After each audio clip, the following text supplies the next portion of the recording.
జగన్మోహన్ రెడ్డి కడప కోటను ఆ lady fire brand బద్దలు కొట్టబోతున్నారా? ఆ లేడీ ఫైర్ బ్రాండ్ నిర్ణయాలకు జగన్మోహన్ రెడ్డి వెన్నులో వణుకు పుడుతోందా అంటే అవునని సమాధానం ఇస్తున్నారు కొంతమంది రాజకీయ విశ్లేషకులు. ఇక ఇదే అంశానికి సంబంధించి మనతో మాట్లాడేందుకు ప్రముఖ రాజకీయ విశ్లేషకులు రాజేష్ అప్సాని గారు మనతో ఉన్నారు. ఆయనతో మాట్లాడదాం. సార్ నమస్తే. నమస్తే సార్, ఒక లేడీ ఫైర్ బ్రాండ్ తీసుకునేటువంటి నిర్ణయాలు ఇప్పుడు జగన్మోహన్ రెడ్డి కంచు కోటని బీటలు వారబోతున్నాయా, ఆయనకి భయాందోళన కలిగిస్తున్నాయా అంటే ఏం చెప్తారు సార్? ఇప్పుడు దీంట్లో ముసుగులో గుద్దులాట ఏముంది? వాళ్ళ సొంత చెల్లెలు షర్మిల గారు కాంగ్రెస్ పార్టీ సారథ్య బాధ్యతలు చేపట్టబోతున్న నేపథ్యంలో కాంగ్రెస్ మూలాల నుంచి పుట్టిన వైఎస్ఆర్ కాంగ్రెస్ పార్టీ ఇవాళ జగన్మోహన్ రెడ్డి గారు ఆయన స్వయంకృత అపరాధంతో వాళ్ళ పార్టీ శ్రేణుల్లో సృష్టిస్తున్న అయ్యమైన నేపథ్యంలో వాళ్ళ శాసనసభ్యుల భవిష్యత్తులో పట్ల తలెత్తుతున్న సంక్షోభ నేపథ్యంలో ఇవాళ షర్మిల గారి ఎంట్రీ వైఎస్ఆర్ పార్టీకి 100% ముచ్చెమటలు పట్టిస్తుంది అనేది వాస్తవం. వాస్తవంగా జగన్మోహన్ రెడ్డి గారితో పాటు కలిసి ప్రతి సందర్భంలో అడుగు వేసిన షర్మిల గారు, ఆయన గెలుపుకి దోహదం చేసిన షర్మిల గారు, వైఎస్ఆర్ పార్టీ మనుగడ ఉనికిని సుసాధ్యం చేసిన షర్మిల గారు. ఎందుకంటే ఆ పార్టీ ఆవిర్భావం తర్వాత జగన్మోహన్ రెడ్డి గారు జైలు పాలయ్యారు. ఆయన మీద చాలా గంభీరమైన ఆరోపణలు నమోదైనాయి. వేల కోట్ల రూపాయలు అక్రమంగా దోచుకున్నారు అని చెప్పి నిర్ధారణ చేసి సిబిఐ ఆయన మీద కేసులు ఫైల్ చేయడం జరిగింది. ఇటువంటి నేపథ్యంలో జగన్మోహన్ రెడ్డి గారి వ్యక్తిత్వం పలచనపడుతుంది, ప్రజల్లో ఒక అవినీతిపరుడిగా చిత్రీకరణ జరుగుతున్న నేపథ్యంలో ఆ పార్టీ ఇక భవిష్యత్తులో మనుగడ సాగుతుందా? ఎందుకంటే ఆ రోజు కొత్తగా పార్టీ ఏర్పడింది. కాంగ్రెస్ పార్టీతో విభేదించి బయటకు వచ్చి పార్లమెంటు సభ్యుడిగా ఆయన, ఎమ్మెల్యేగా వాళ్ళ తల్లి, వాళ్ళిద్దరూ కాంగ్రెస్ పార్టీ నుంచి సంక్రమించిన పదవులకి రాజీనామా చేసి ఉప ఎన్నికల్లో నెగ్గారు. ఆ పార్టీ నుంచి ప్రాతినిధ్యం వహిస్తున్న ప్రజాప్రతినిధులు వాళ్ళిద్దరే. పార్లమెంటు సభ్యుడిగా జగన్మోహన్ రెడ్డి గారు, అసెంబ్లీలో ఎమ్మెల్యేగా విజయలక్ష్మి గారు. అంటే ఇద్దరు ప్రజాప్రతినిధులు మాత్రమే ఉన్న అతి చిన్న పార్టీ ఆ రోజున. అటువంటి సందర్భంలో ఈయన తీసుకెళ్లి లోపలేశారు. వేల కోట్ల రూపాయలు వాళ్ళ నాన్నగారు అధికారాన్ని అడ్డం పెట్టుకుని దోచేశారు అని చెప్పని డాక్యుమెంట్ ఎవిడెన్స్తో సిబిఐ నిర్ధారణ చేసి ఛార్జ్ షీట్లు ఫైల్ చేసింది. సో అటువంటిప్పుడు ఖచ్చితంగా ప్రజల్లో ఈయన వ్యక్తిత్వం, ఈయన వైఖరి, ఈయన నైజం ఇవన్నీ చర్చనీయాంశంగా మారినాయి. ఇంతటి అవినీతిపరుడు అవుతానని చెప్పని ప్రజల్లో చర్చనీయాంశంగా మారుతున్న నేపథ్యంలో అప్పుడు ఈ శర్మ గారు అనే ఆ చెల్లెలు, నా అన్న అమాయకుడు, నా అన్నని అక్రమంగా నిర్బంధించారు, తప్పుడు కేసులు బనాయించారు, మా నాన్నగారు చనిపోయి ఉన్నారు కాబట్టి ఈరోజు మా అన్న మీద ఇటువంటి కేసులు నమోదు చేశారు, మా నాన్నగారు బతుకున్నంత వరకు మమ్మల్ని ఆహా ఓహో అన్నారు, ఇప్పుడు మా నాన్నగారు చనిపోయారు కాబట్టి మా మీద ఇటువంటి నేరారోపణలు చేస్తున్నారు అని చెప్పని ఆమె వాళ్ళ నాన్నగారు అనే ఆ ఎమోషన్ని తన అన్న వైపు క్యారీ చేయడంలో 100% సఫలీకృతం అయ్యారు. ఆమె చేసిన పాదయాత్ర, వేల కిలోమీటర్ల పాదయాత్ర, ఆ నేపథ్యంలో రాజశేఖర రెడ్డి గారి వారసురాలుగా ఒక రకంగా జగన్మోహన్ రెడ్డి గారిని కూడా తలపించే విధంగా ఆ పార్టీకి ఒక ఐడెంటిటీ, ఒక నాయకురాలుగా తను ఎమర్జ్ చేసుకున్నారు. ఆ సందర్భంలో ఆ శ్రేణులకు ఒక ఆలంబనగా దొరికింది ఆమె.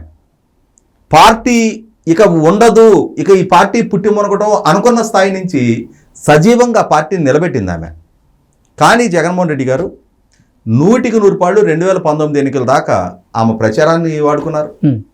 ఆమె సర్వీసెస్ని అన్ని స్థాయిల్లో ఉపయోగించుకొని ఒక రకంగా మాట్లాడుకుంటే జగన్మోహన్ రెడ్డి గారు జైల్లో ఉన్న సందర్భంగా జగన్మోహన్ రెడ్డి గారికి మద్దతుగా ఆ రోజు 16 మంది శాసనసభ్యులు రాజీనామా చేశారు.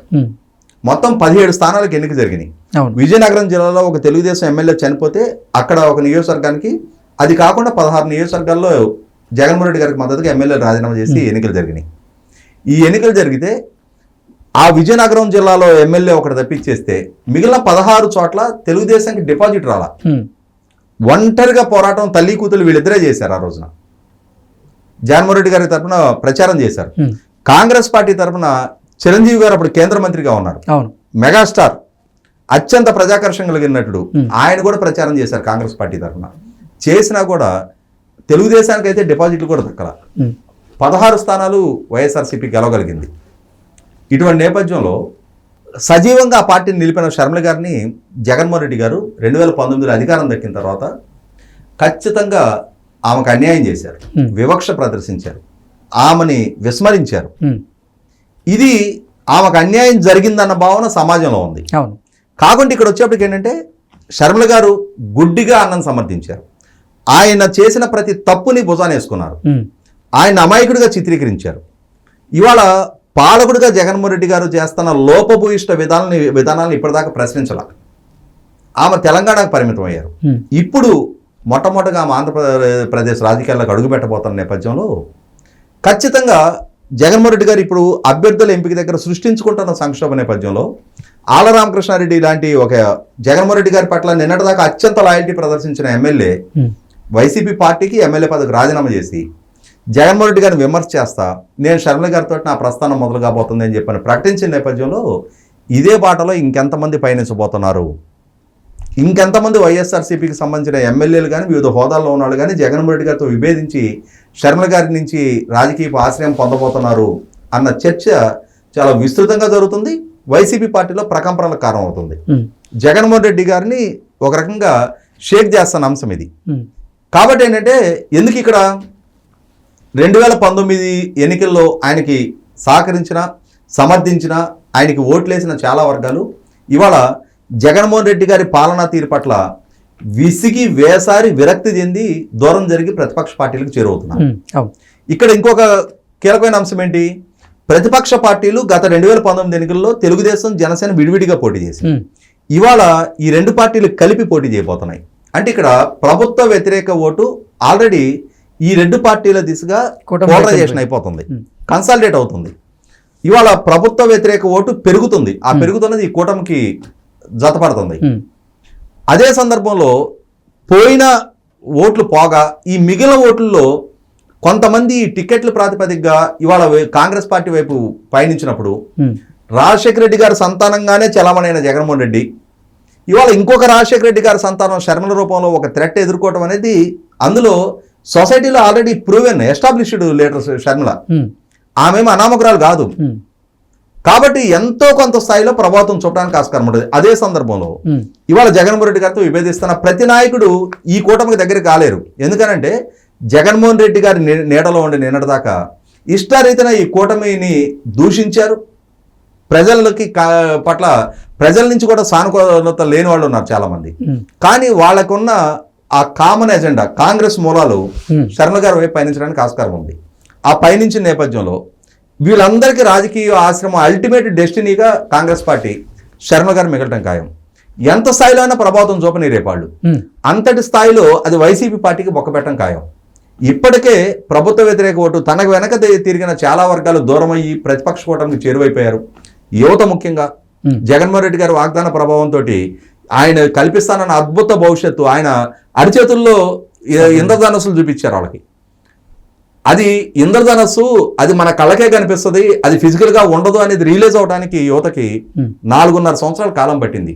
ఇవాళ యువత రిలీజ్ అయ్యారు. ఇటువంటి నాయకుని కాదు మనం కోరుకుంది, ఇతను కాదు మనకు భవిష్యత్తును సుస్థిరం చేయగలిగే వ్యక్తి అని చెప్పారు. వాళ్ళు ఆల్రెడీ ప్రతిపక్ష కూటమికి చేరువైపోయారు. మద్యపాన నిషేధం వాగ్దానాన్ని నమ్మి ఆయన వెనక ర్యాలీ అనే మహిళలు వాళ్ళు వంచనకు గురయ్యామన్న రిలీజ్ భావనకు వచ్చేసారు.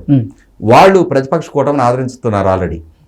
దళితులు ప్రధానంగా ఉద్యోగ వర్గాలు 2019 ఎన్నికల్లో చాలా కీలకంగా జగన్మోహన్ రెడ్డి గారి గెలుపుకి దోహదం చేశారు. ఆయన మెరుగైన పిఆర్సీ ఇస్తా, క్రమం తప్పకుండా డిఎల్ ఇస్తా, సిపిఎస్ రద్దు చేస్తా, ఈ వాగ్దానాల జడివానలో ప్రభావితులై వాళ్ళు ఆయనకి గెలుపుకి దోహదం చేశారు. ఇవాళ ఆ వర్గాలు ప్రధానంగా ప్రతిపక్ష కూటమికి చేరువవుతున్నాయి. ఇటువంటి నేపథ్యంలో జగన్మోహన్ రెడ్డి గారిని ఓడించాలి అనుకున్న ప్రతి వర్గం ప్రతిపక్షానికి చేరువవుతుంది. అంటే ప్రభుత్వానికి వ్యతిరేకంగా ఉండే ఓటు 100% కూటమికే పడతాయి. అదే సందర్భంలో జగన్మోహన్ రెడ్డి గారిని దెబ్బ కొట్టాలి, మా రాజకీయ భవిష్యత్తుతో ఆడుకుంటున్నాడు ఈయన, మా అంటే ఆయన ఎట్లయితే నా అనే అహంలో ఉంటాడో ఈ ఎమ్మెల్యేలు కూడా మా అనే అహంలో వాళ్ళు ఉంటారు. ఎంతో కొంత స్థాయి వాళ్ళు ప్రజా జీవితంలో ఉన్నారు కదా, వాళ్ళకు ఒక ఈగో ఉంటుంది కదా, వాళ్ళ మాట వినే శ్రేణులు కూడా ఉంటారు కదా. వాళ్ళని ఎంత స్థాయిలో వాళ్ళు ప్రభావితం చేసినా సరే అది వైసీపీ పార్టీకి పెను ముప్పుగా మారడం ఖాయం. ఇటువంటి నేపథ్యంలోనే జగన్మోహన్ రెడ్డి గారు వాళ్ళ చిన్నాన్న వైవి సుబ్బారెడ్డి గారిని రాయబారం పంపించినట్టుగా వార్తలు వస్తున్నాయి. ఈ రాయబారాలకి ఈ వారాలు ఈ పప్పులేం ఉడకవు, నా కష్టకాలంలో మీరు వచ్చి నిలబడ్డారా, ఆయన నన్ను ఇబ్బంది పెట్టినప్పుడు మీరు నాకు అండగా ఏమైనా వచ్చారా, నా తరపున ఆయన దగ్గరికి రాయబారాలు చేశారా, ఇవాళ అతనికి ఇన్కన్వీనియన్స్ ఎదురవుతుంది అనగానే మీరు నా దగ్గరకు వస్తున్నారు, ఈ పప్పులు గిప్పులు ఏం ఉడకవు, ఎవరి పనాలు చేసుకోండి, నా మాన్న నన్ను బతకనిండి అని చెప్పని ఆమె సూటిగా స్పష్టంగా చెప్పినట్టుగా వార్తలు వస్తున్నాయి. ఇది మరింతగా ఆ పార్టీలో ప్రకంపనలకు కారణమవుతుంది. ఖచ్చితంగా మీరు ఇందాక ప్రస్తావించినట్టుగానే శర్మ గారు కనుక రేపు కడప జిల్లాలో కాంగ్రెస్ పార్టీ తరఫున ఆమె స్వయంగా కనుక పోటీకి సిద్ధపడినప్పుడు అది వైఎస్ఆర్ పార్టీని 100% దెబ్బతీయటం ఖాయం. ఓకే. ఎందుకంటే జగన్మోహన్ రెడ్డి గారికి లేదు రాజశేఖర రెడ్డి గారికి అత్యంత బలమైన ప్లాట్ఫామ్ ఆ జిల్లా ఇచ్చింది. వాస్తవంగా ఒకనాడు ఎన్టీ రామారావు గారి పార్టీ ఆవిర్భావం తర్వాత అక్కడ ఉన్న 10 సీట్లు 9 సీట్లు తెలుగుదేశం గెలిచినా కూడా ఒకే ఒక సీటు రాజశేఖర రెడ్డి గారు గెలవగలిగారు. కానీ ఇవాళ అటువంటి పరిస్థితుల నుంచి పూర్తి ఒక కంచుకోట్లాగా కాంగ్రెస్ పార్టీకి తర్వాత వైఎస్ఆర్ కాంగ్రెస్ పార్టీకి మలుచుకోగలిగారు. ఇవాళ ఆ పరిస్థితులు మొత్తం తలకిందులవడానికి ఆస్కారం ఉంది. ఒక రకంగా ఎంటైర్ రాయలసీమ 52 స్థానాలు ఉంటే 49 స్థానాలు జగన్మోహన్ రెడ్డి గారు కట్టబెట్టారు. ఇవాళ ఆ పరిస్థితుల పరిణామాలు మొత్తం మారిపోవడానికి ఆస్కారం ఉంది. ఇవాళ గెలవడానికి ఎంత పర్సంటేజ్ అవసరమో ఓడిపోవడానికి కూడా ఆ పర్సంటేజ్ డిక్టేట్ చేస్తుంది టర్మ్స్ రేపు రోజున. ఇవాళ షర్మిల గారి రూపంలో అది పెద్ద ఇన్ఫ్లుయెన్స్ కూడా అవసరంలా. ఇవాళ ఆల్రెడీ వ్యతిరేక ఓటు కూటమి వైపు పోలరైజ్ అవుతుంది. షర్మిల గారి వల్ల ఇంకొక 3-4% కనుక చీలిక జరిగితే చాలు వైసీపీ పార్టీ మొన్న ఎన్నికల్లో తెలుగుదేశం పార్టీకి వచ్చిన 23 స్థానాల కంటే కూడా తక్కువగా ఘోరమైన ఫలితాలు అందుకోవడానికి ఆస్కారం ఉంటుంది. Okay sir, thank you.